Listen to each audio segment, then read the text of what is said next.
માંગરોળની અંદર થતા કાર્યની અંદર જો કોઈ પણ પ્રકારની ગેરરીતિ થશે તો એ હું પોતે પણ નહીં ચલાવી લઉં. અડીખમ સખત અને સતત આ જે કોઈ પણ કામ થઈ રહ્યું છે એની ઉપર મારી ચાપતી નજર રહેશે. Hello guys, welcome back to my new video. મિત્રો, સ્વાગત કરું છું આજના વિડીયોમાં.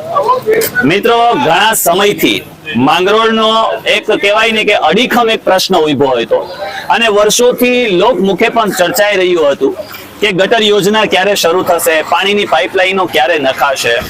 ઘણા વર્ષો વીત્યા અને એ વર્ષોની જદ્દોજહેમત બાદ, ઘણી મહેનત બાદ તમે પણ મારા વિડીયોના માધ્યમથી જોવો છો કે ઘણી વખતે નગરપાલિકાએ જઈ અને ચીફ ઓફિસર સાથે એમના અલ્ટિમેટમ આપવા, ઉપપ્રમુખ સાહેબને અલ્ટિમેટમ આપવા અને ત્યાર પછીના સમયગાળા દરમિયાન ઘણી બધી મહેનત સાથે અત્યારે હાલ હું જે સ્થળ પર છું એટલે કે માત્રીના પુલ પાસે વોર્ડ નંબર 1 ની અંદરથી આ જે ગટર યોજના જે છે, જે પાણીની પાઇપો લાઈન નાખવાની જે યોજના છે, એ હાલ એની શુભ શરૂઆત કરવા જઈ રહ્યા છે.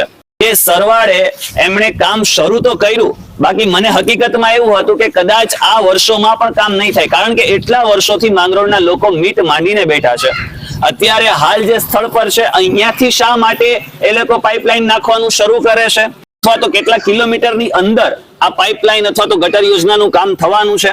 અત્યારે હાલ અહીંયા જે પાછળની બાજુ તમે જુઓ છો જેસીબી, એ અને એમની સાથે એન્જિનિયર હાલ હાજર છે, ઉપપ્રમુખ સાહેબ પણ અહીંયા છે.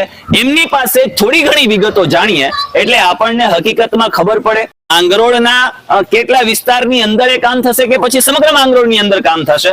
એ ચાલો એમની પાસે જાણીએ એટલે આપણને ખબર પડે. થોડું ઘણું ખોદાણ પણ થઈ ચૂક્યું છે. અહીંયા એન્જિનિયર સાહેબ હાજર છે, સાથે નગરપાલિકાના ઉપપ્રમુખ સાહેબ હાજર છે. એમની પાસે જ આપણે જાણીએ. અહીંયા અત્યારે જે ખોદકામ ચાલુ કર્યું છે, અમારે જે માંગરોળને પૂરું પાણી મળી રહે તે માટે આયોજન કરેલું હતું. આખા માંગરોળની અંદર 90 કિલોમીટર, આશરે 90 કિલોમીટર જેટલી પાઇપલાઇન નાખવાનું નક્કી થયું છે અને આખા ગામની અંદર 3 માળ સુધી પાણી પહોંચી જાય એવું આયોજન કરેલ છે.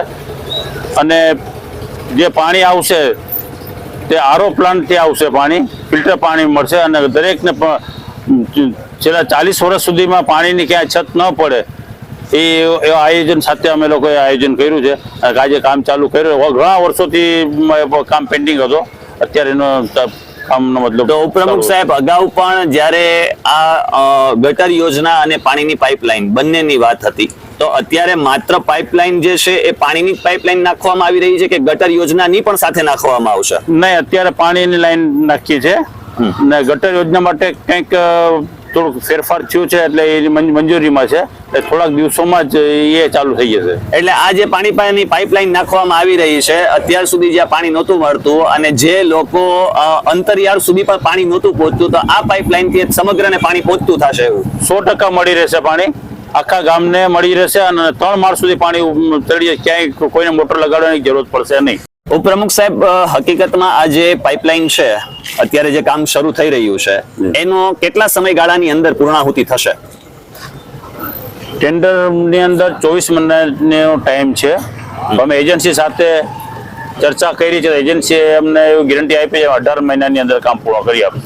એજન્સી સાથે પણ ચર્ચાઓ થઈ ગઈ છે. કોઈ જાતની પણ એને ક્યાંય સૂચના અપાઈ ગઈ છે, કોઈ જાતની ગેરનીતિ કે કંઈક પણ બીજું કોઈ નબળું સબળું કામ ચલાવી લેવામાં નહીં આવે એવી કડક સૂચના અપાઈ ગઈ છે.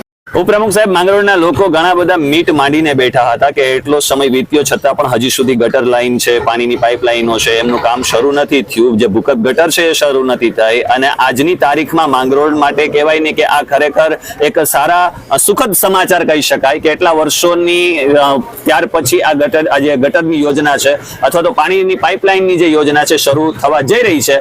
તો આ તકે તમે માંગરોળ શહેરના લોકોને શું કહેશો? માંગરોળ શહેરના લોકોથી અમે રિક્વેસ્ટ કરીએ છીએ કે આ કામ લાંબા સમય સુધી ચાલશે. રસ્તાઓમાં અડચણરૂપ પણ કામ છે, લોકોને પરેશાનીનું પણ કામ છે. અમે આપના માધ્યમથી બધાને એક રિક્વેસ્ટ કરીએ છીએ કે ક્યાંય કોઈને તકલીફ પડતી હોય તો થોડું દર ગુજર કરે, જે કામગીરી ચાલે છે એની અંદર મદદરૂપ થાય અને ગામના વિકાસની અંદર સાથે બધા મળી અને મદદ કરે એવી હું આપના માધ્યમથી લોકોને કહી અને અપેક્ષા રાખું છું. મિત્રો, તો સરવાળે કહેવાય ને કે એક સુખદ અંત આવ્યો છે. ઘણા વર્ષોથી ગટર યોજના ગાયજી છે અને લોકો પણ મીટ માંડીને બેઠા હતા જે તે સમયની અંદર ઇલેક્શન આવ્યું, ઇલેક્શન પછીના સમયગાળા દરમિયાન મારી જાહેર સભાની અંદર પણ મેં કહ્યું એટલું વિકાસના પથ ઉપર લઈને જાશું, જેટલું શક્ય બનશે એટલું સખત અને સતત પ્રયાસ કરતા રહેશું. મારા વિડીયોના માધ્યમથી જ્યાં જેટલું શક્ય બન્યું છે ત્યાં તમામ લોકોને ટકોર પણ કરી છે, અધિકારીઓ પદાધિકારીઓ જે કોઈ પણ છે એ તમામને ટકોર પણ કરી છે. અને આજે આપણા માંગરોળની અંદર અહીંયા વોર્ડ નંબર 1 થી આ જે પાણીની પાઇપલાઇનનું કામ છે એ શરૂ થવા જઈ રહ્યું છે. 9 કિલોમીટર સુધી આ જે પાણીની પાઇપલાઇનો છે એનું કામ થવા જઈ રહ્યું છે. માંગરોળના તમામ લોકોને જ્યાં જ્યાં પાણીની સમસ્યાઓ ઊભી થઈ રહી છે, અંતરિયાળ સુધી પાણી નથી પહોંચતું, ત્યાં સુધી આ પાણી પહોંચાડવાનો પ્રયત્ન થઈ રહ્યો છે. ત્યાં સુધી કે 3 માળ સુધી પાણી પહોંચી રહે આવા બધા પૂર્વાનુયોજન સાથે આ કામ થવા જઈ રહ્યું છે. વિડીયોના માધ્યમથી મિત્રો તમામ લોકોને ખાસ હું એક બાબત પણ જણાવીશ, માંગરોળની અંદર થતા કાર્યની અંદર જો કોઈ પણ પ્રકારની ગેરરીતિ થશે તો એ હું પોતે પણ નહીં ચલાવી લઉં. અડીખમ સખત અને સતત આ જે કોઈ પણ કામ થઈ રહ્યું છે એની ઉપર મારી ચાપતી નજર રહેશે. એટલે વિડીયોના માધ્યમથી જે કોઈ પણ કોન્ટ્રાક્ટર છે અથવા તો અહીં પ્રમુખ સાહેબ પણ ઉભેલા છે, સાથે એન્જિનિયર સાહેબ પણ ઉભેલા છે, આ તમામને પણ મેં અપીલ કરેલી છે કે ક્યાંય કોઈ પ્રકારની ગેરરીતિ ન થાય, સારી રીતે કાર્યો થાય, લોકોને ભવિષ્યની અંદર ક્યાંય કોઈ પ્રકારની એવી અગવડતા ન ઊભી થાય એને ધ્યાનમાં રાખીને કામ કરવામાં આવે, સારું કામ કરવામાં આવે, આમનો લાભ પેઢી દર પેઢી લઈ શકે એવા પ્રકારનું કામ કરવામાં આવે. અને તમામ માંગરોળના લોકોને મારા પોતાની પણ એક પર્સનલી અપીલ છે કે માંગરોળના વિકાસની અંદર આપણે સૌએ પણ ફાળો આપવાનો છે કે જ્યાં જ્યાં કામ થઈ રહ્યું છે ત્યાં ત્યાં ખોદાણને લીધે ઘણી બધી અગવડતાઓ ઊભી પણ થવાની છે. કામ ત્યાંથી પણ શરૂ થઈ શકતું હતું, પરંતુ રમઝાન માસ ચાલે છે અને ક્યાંય રસ્તાઓ બંધ ન થાય, ક્યાંય કોઈ પ્રકારને કોઈને અડચણો ન થાય, એટલા માટે કરીને વોર્ડ નંબર 1 થી અહીંયાથી કામ શરૂ કરવામાં આવી રહ્યું છે. એટલે માંગરોળના તમામ લોકોએ પણ એક બાબતને ખાસ ધ્યાન રાખવી કે આપણે પણ જેટલો શક્ય બને એટલો વિશેષને વિશેષ સપોર્ટ કરીએ, જેથી કરી અને કામ સરળતાથી અને જેટલું શક્ય બને એટલું વહેલું પૂરું થાય. મિત્રો, હું તમારી સાથે હંમેશને માટે જોડાયેલો રહીશ. જરૂરત છે તમારા બધાના સપોર્ટની. આજના વિડીયોના માધ્યમથી બસ આજના મુદ્દામાં એટલું જ. મળીએ છીએ નેક્સ્ટ વિડીયોની અંદર. ત્યાં સુધી ખુશ રહો, પરિવાર સાથે રહો, ખૂબ આનંદમય રહો, ખૂબ પ્રગતિ કરો.